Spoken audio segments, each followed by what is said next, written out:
untuk petang ni, kerana saya pun baru habis keadaan di Iran, walaupun ada ramai orang keluar di Tehran hari ini kerana bersedih di atas terkorbannya Ayatollah Ali Khamenei. Pengumuman masih didengar walaupun berkurangan, tapi di Tel Aviv mengikut Nida Ibrahim, wartawan Al Jazeera yang memantau daripada Ramallah, boleh dengar di ruang udara operasi True Promise 3 dan 4 masih lagi berlanjutan, dengan menggambarkan bahawa Iran mengambil langkah yang sangat agresif dalam serangan baras ke atas Israel dengan melancarkan 4 operasi Promised Land, di mana operasi 3 dan 4 jalan secara berantai.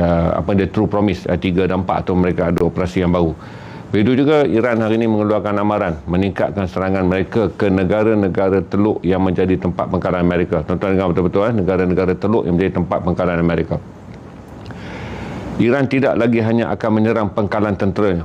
Iran juga akan menyerang pusat komersial yang mana dimiliki oleh Amerika. Ini adalah satu lagi ancaman besar di rantau Asia Barat. Sekiranya peningkatan ini dari bukan saja serangan ke akal kem tentera Amerika, peningkatan ini akan pergi ke pelabuhan di mana kapal-kapal dagang Amerika atau kapal-kapal dagang yang berkepentingan dengan Israel atau dengan berkepentingan dengan Amerika dan syarikat Amerika ada. Dan juga mungkin juga kemudiannya melebar kepada tangki-tangki minyak atau pusat-pusat pemprosesan minyak. Kerana Iran telah berada di luar daripada jangkaan untuk tindakan mereka. Azarina, kan tadi saya dah sebut, awak masuk lambat. Ni kadang-kadang orang biadab dalam stream saya cukup bengang. Masuk, duduk dan dengar lah. Saya bukan pak tiri awak, nak kena report kat awak. Awak duduk dan dengar. Azhari Mahmud, dengar. Ni bukan sembang kedai kopi, menyampuk lepas tu. Tak nak awak keluar. Saya dah jelaskan daripada tadi satu demi satu. Siapa yang masuk dalam ni kena disiplin. Dengar dulu. Selesaikan dulu bengap anda, lepas tu baru tunjukkan cerdik. Masuk tu tanya, 5,000 orang sedang mendengar. Takkan saya nak jawab untuk awak seorang. Bila setiap kali saya dapat trafik baru, saya akan dapat kumpulan ahli-ahli bengap ni. Ahlul bengap ni. Dan saya jelaskan pada saudara, perkembangan yang paling bahaya hari ini adalah sekiranya Iran yang kehilangan pemimpin Ali Khamenei yang disahkan oleh semua sumber, termasuk sumber daripada Iran, dan hari ini rakyat Iran pun keluar dan memenuhi kota Tehran sebagai tanda bersedih. Dan kita dapat lihat video apabila secara langsung di antara Al Jazeera dengan wakil mereka di Tehran untuk mendapat update tentang serangan di Tehran disahkan. Sebenarnya disahkan pada awal pagi tadi. Disahkan cuma suasana rakyat keluar kerana mereka 4 jam setengah di belakang kita. Jadi ini adalah pukul 5 petang. Berarti 11 pagi tadi mereka dah mula keluar apabila berita tersebar kerana sebahagian kawasan mengalami gangguan internet. Jadi dengan kematian ini, Iran telah melancarkan serangan yang sangat luar biasa. Saya jelaskan pada tuan-tuan untuk faham ketersusunan keadaan di Iran. Iran tak kehilangan pemimpin dari segi keteraburan. Kerana Iran telah pun menyediakan. Kalau tuan-tuan baca balik, cari balik jaminan tendang yang gelap ni, jaminan syahid yang dikemukakan oleh Ali Khamenei. Berarti bila Ali Khamenei tahu di mana negara dia dah dikepung 6 minggu. Negara dah dikepung 11 minggu. Dia bagi tahu kepada media. Dia tahu dia adalah orang yang dicari oleh Amerika. Dan dia kata okey, kalau untuk Iran dia tak ada masalah untuk syahid. Dan dia mengatakan Iran telah menyediakan 3 lapisan pemimpin. Berarti kalau lapis pemimpin pertama habis pun, Iran dah bersedia dengan lapis pemimpin kedua dan lapis pemimpin ketiga. Ini adalah layer yang akan buat peralihan kepimpinan menjadi begitu jelas. Okey, kenapa kita kata begitu jelas? Kerana Ali Khamenei disyaki syahid pada serangan yang pertama. Kerana bom ke istana presiden tu dah dijangka dia berada di situ. Tapi kemudian serangan balas yang diatur dalam Ops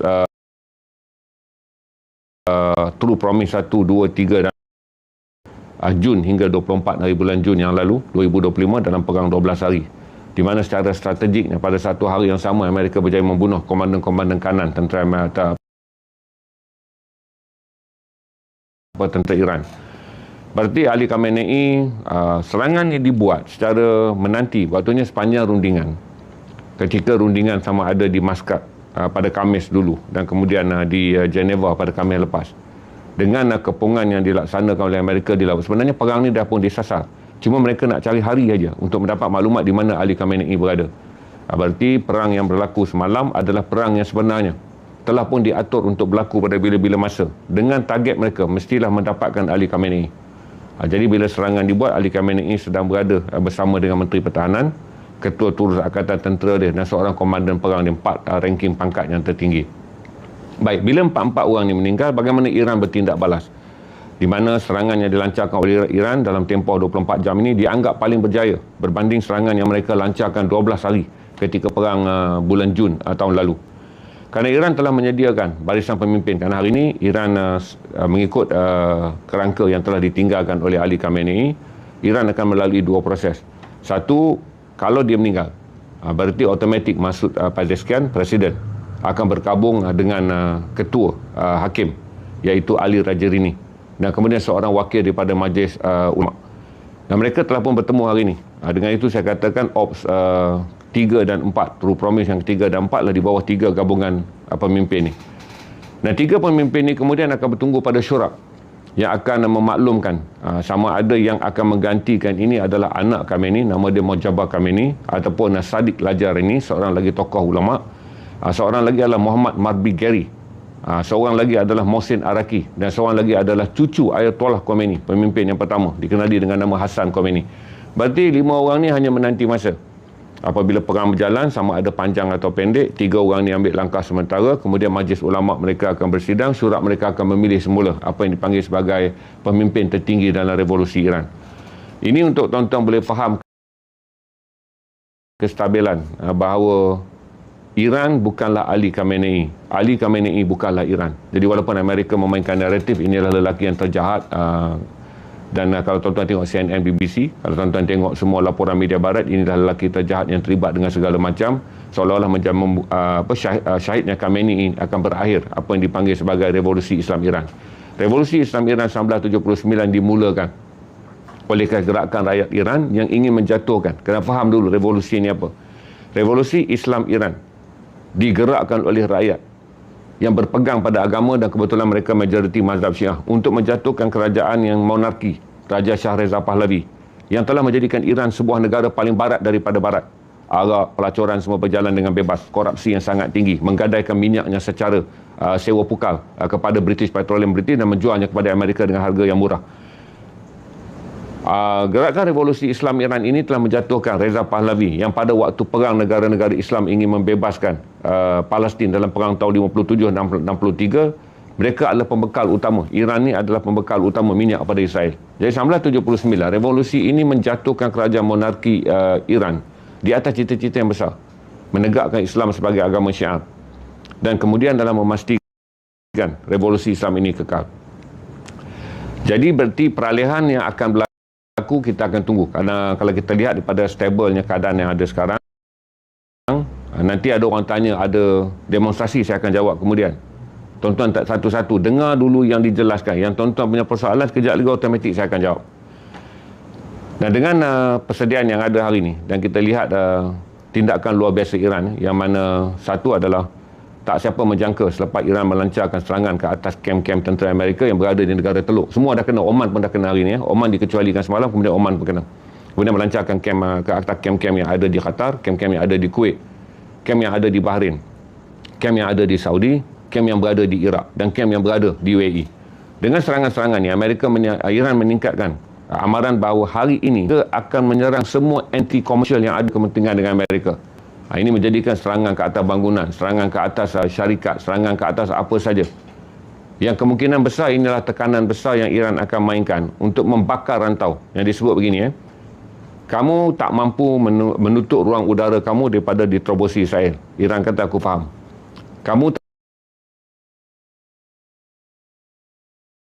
tak dapat menutup ruang udara kamu daripada dijemput kamu menutup ruang udara kamu kepada Amerika Syarikat dan juga kepada Israel, tapi ruang udara kamu dicerobohi. Ini Iran faham.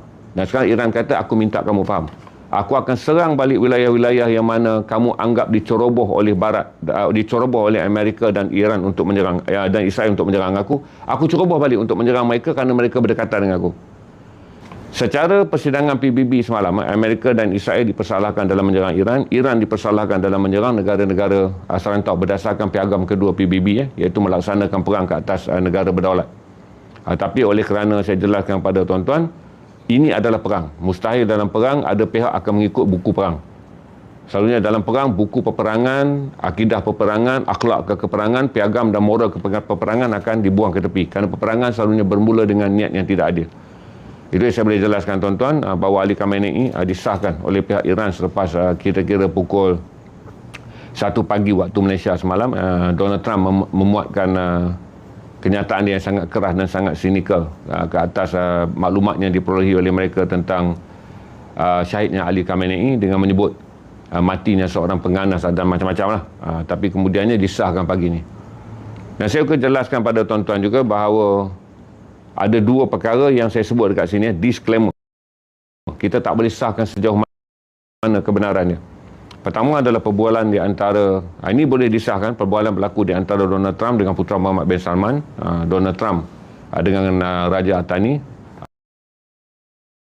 Tolong keluarkan saya SK Magong ni. Jangan saya keluarkan SK Magong ni. Tuan-tuan masuk dengan emoji-emoji yang tak sesuai waktu kita bercerita adanya kematian, berceritanya ada peperangan, saya akan tendang. Okey, tuan-tuan pakai nama sekolah tapi macam bukan sekolah.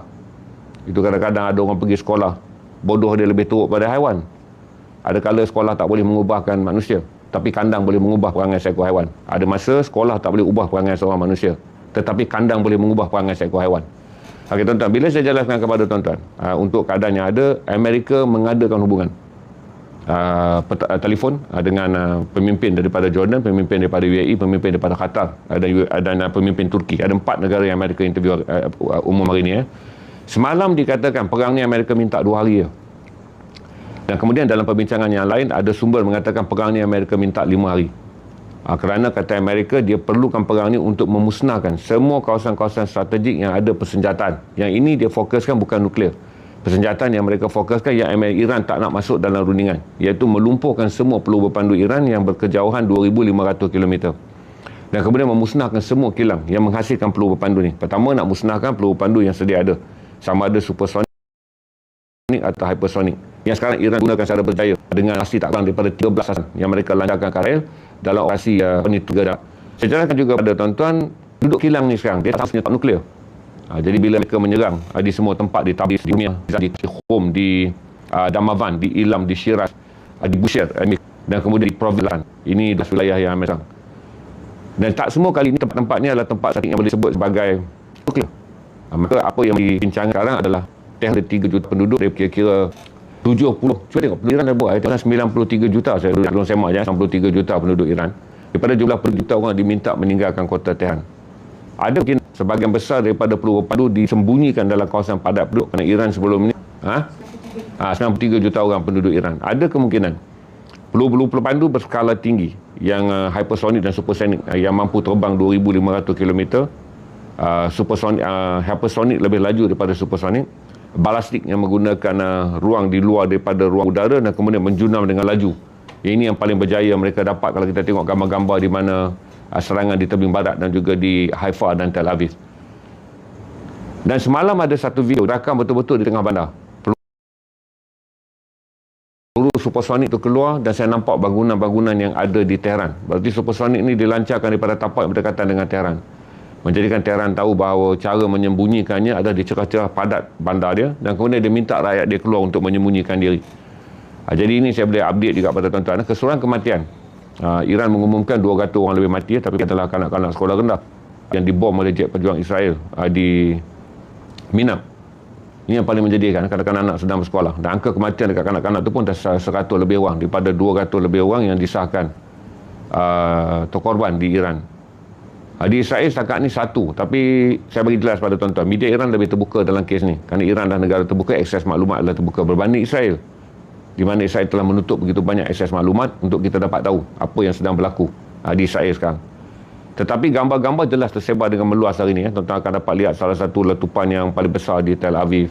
dan tunjuk dengan jelas rakaman-rakaman video yang tak dapat dikawal yang dirakam oleh rakyat dia sendiri, menunjukkan ruang udara Israel walaupun dikawal oleh Iron Dome, oleh Arrow 1, Arrow 2 yang mana menerima bekalan peluru baru daripada Amerika sebelum perang ini berlaku, masih tak boleh menangani 100%. Apa yang kita harapkan kalau 10% peluru berpandu Iran ini berjaya melepasi ruang angkasa Israel dah cukup, sebab kita nak rakyat Israel juga menekan kerajaan dia untuk berhenti perang. Dan sekarang kita pergi kepada natijah berhenti perang. Kenapa perang ini perlu dihentikan? Natijah untuk menghentikan perang ini adalah kita tak mahu berlaku apa dipanggil perselarakan perang ataupun perluasan perang di Asia Barat. Di mana hari ini Qatar ni, dia ni adalah kawan baik Iran satu masa. Ketika Qatar dipulaukan oleh negara-negara Arab dulu bila berlaku perebutan menguasai bumi Arab, UAE ni bergabung dengan Saudi, Iraq, memulaukan Qatar pada tahun 2000-an kerana perebutan siapa yang akan menjadi kingmaker dalam benua Arab. Qatar ni berkawan dengan Iran. Ketika dia diboikot, dia bekerjasama banyak dengan Iran. Kebetulan Iran pada tahun tersebut juga diboikot oleh masyarakat dunia kerana peluru berpandu, tuduhan nuklear, dan juga kerana rejim Islam ini telah pun diboikot sejak tahun 79 apabila menjatuhkan Shah Reza Pahlavi. Tapi hari ini keadaan tak menentu, dan kita sangat berharap bahawa tidak ada satu pun negara yang sekarang ini menyerang balik. Dan kita sangat berharap Iran mengawal serangan dia walaupun dia mengugut pusat komersial, tapi kekal menyerang hanyalah kawasan-kawasan strategik yang ada tentera Amerika berpengkalan, kerana tentera Amerika ada sekitar 20 pengkalan di negara-negara GCC ni. GCC ni saya merujuk kepada Oman, saya merujuk pada Qatar, Arab Saudi, Iraq, Bahrain dan Kuwait. Ini 6 je negara GCC yang berkongsi sempadan dan berkongsi Selat Hormuz dengan Iran. Tiada laporan Iran meletupkan mana-mana kapal di Selat Hormuz. Dan saya jelaskan juga pada tuan-tuan, perkara yang paling kita tunggu dan perbincangan banyak hari ini adalah mengenai perbualan telefon Donald Trump dengan pemimpin-pemimpin Arab dan juga Turki mengenai tempoh perang ni, di mana maklumat yang paling kita sebut dekat adalah 2 hari. Ini mustahil terjadi kerana serangan ke atas Israel berlangsung dengan besar oleh Iran, dan saya tak nampak kata Amerika berjaya memusnahkan semua apa yang mereka ingin cari, iaitu kilang yang mendirikan peluru pandu 2,500 km dan juga pusat tempat tersimpannya peluru pandu 2,500 km. Baik, video dah keluar banyak, tapi skala laporan mengenai luasnya bumi Iran, di mana kena serang dan berapa banyak, sebab mereka serang Tibris, Ilam, Irmia, Shiraz, Zanjan, dan kemudiannya Bushehr, Karash, Minab, Qom, Karmanshah, Lorestan dan juga Damavan ni. Tempat-tempat ni luas, kita tak boleh cover, tapi kita boleh bagi tahu kata tiada laporan spesifik. Saya ambil laporan agensi tenaga atom antarabangsa setakat ni, disahkan tiada pusat atom yang diserang dan tiada pencemaran atom berlaku. Ini untuk penjelasan tuan-tuan. Dan saya juga bagi tahu pada tuan-tuan, kita menanti hari ini adalah hari pertama persidangan 3 pihak yang menggantikan Ayatollah Ali Khamenei, iaitu Presiden Masoud Pezeshkian, kemudian Ali Rajarini, iaitu ketua kehakiman ataupun ketua perundangan, dan seorang wakil yang akan datang daripada Majlis Ulama Iran. Dan kita akan fikir bahawa pengganti akan datang dengan cepat, di mana senarai 5 pengganti yang dinamakan itu sama ada Mojtaba Khamenei, anak Ali Khamenei, sama ada Sadiq Lajarini, seorang lagi ulama daripada orang yang kanan dalam Majlis Ulama mereka, kemudian Muhammad Mahbigeri, Mohsen Araki ataupun cucu Ayatollah Ruhollah Khomeini yang dikenali dengan nama Hassan Khomeini. Berarti Amerika mahukan, ini saya masuk ke fasa yang kedua, Amerika mahukan pertukaran rejim. Dia bunuh Ali Khamenei. Yang saya kata, Iran bukan Ali Khamenei. Iran ni tunjang dia adalah revolusi Islam Iran, yang mana menjatuhkan sebuah monarki pro-barat, sebuah monarki yang menindas rakyat, sebuah monarki yang menjadi musuh kepada Islam, sebuah monarki Reza Pahlavi yang menjadi badut dan orang suruhan kepada British dan juga kepada Amerika. Jadi pilar ataupun teras penubuhan negara Islam Iran ni adalah kuat, kerana asas mereka adalah ingin kembali kepada apa yang mereka sebut sebagai negara Islam. Dalam konteks ni adalah faham mereka sebagai Syiah. Jadi sama ada mereka bunuh Ali Khamenei, dan kemudian kalau naik lagi Mojtaba Khamenei, mereka bunuh lagi. Akan ada lagi di belakangnya Sadiq Lajarini, akan berada lagi di belakangnya Muhammad Mahbigeri, akan ada di belakangnya Mohsen Araki, dan ada di belakangnya Hassan Khamenei. Jadi dengan ada 5 pemimpin yang sekarang bersedia untuk mengambil penggiliran tugas, kecuali kalau Amerika berjaya membunuh 5-nya serentak. Saya jelaskan. Jadi saya bagi tahu pada tuan-tuan, perang hari ini memasuki hari yang rumit bagi semua pihak. Dalam ruang udara terus ditutup, menjadikan salah satu daripada kesan besar yang dialami adalah trafik komersial. dan kota Mekah dan Madinah. Jadi mereka yang Mekah Madinah tak akan dapat daripada luar benua Arab penerbangan yang masuk dan penerbangan yang keluar. Dan begitu juga semua penerbangan yang daripada Southeast Asia yang akan transit, sama ada kita biasanya transit di Dubai ataupun kita biasanya transit di Doha, ataupun penerbangan murah kita transit di Sharjah, tak boleh transit kerana semua laluan transit ini adalah laluan yang diisytiharkan ruang udara zon perang. Okey. Ni tak payahlah tanya